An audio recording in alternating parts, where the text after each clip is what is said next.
দেওয়া আছে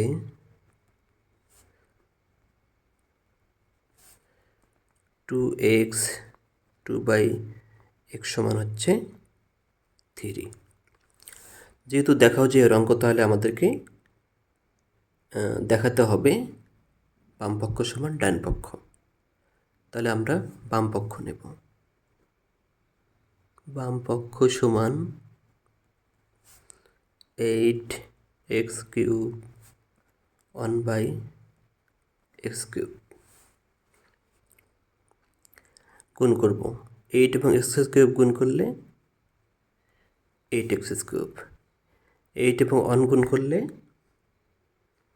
8x³ নিচে।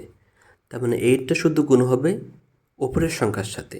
8টা যেহেতু আমরা ধরবো ওপরের সংখ্যা, 8x³ উপরের সংখ্যা, এর নিচে মনে মনে একটি 1 ধরতে হবে। তাহলে 8 এবং x³ গুণ করলে 8x³, 8 এবং 1 গুণ করলে 8 হবে। এটাকে সূত্র বানাবো।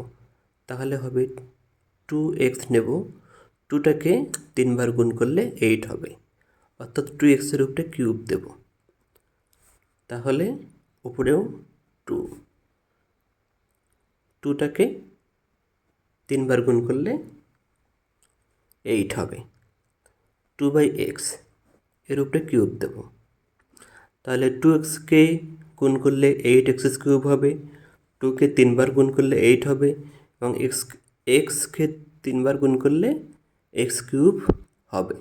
তাহলে এখানে একটি এখন সূত্র তৈরি হলো। এখন আমরা কি করব? এখন 2x - 2/x এর উপরে দেব 2x/2/x হোল কিউব।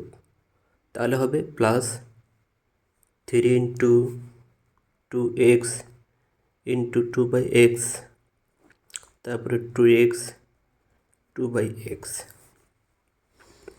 এখন 2x - 2/x সমান কত?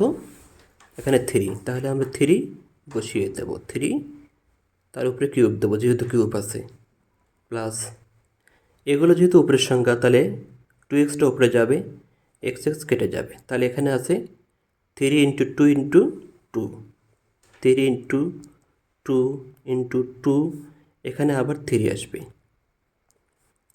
তাহলে হবে এখানে 27, এখানে হবে 3 × 2 = 6, 6 × 2 = 12, 3 × 12 = 36। তাহলে 27 আর 36 হবে হচ্ছে 63 সমান ডান পক্ষ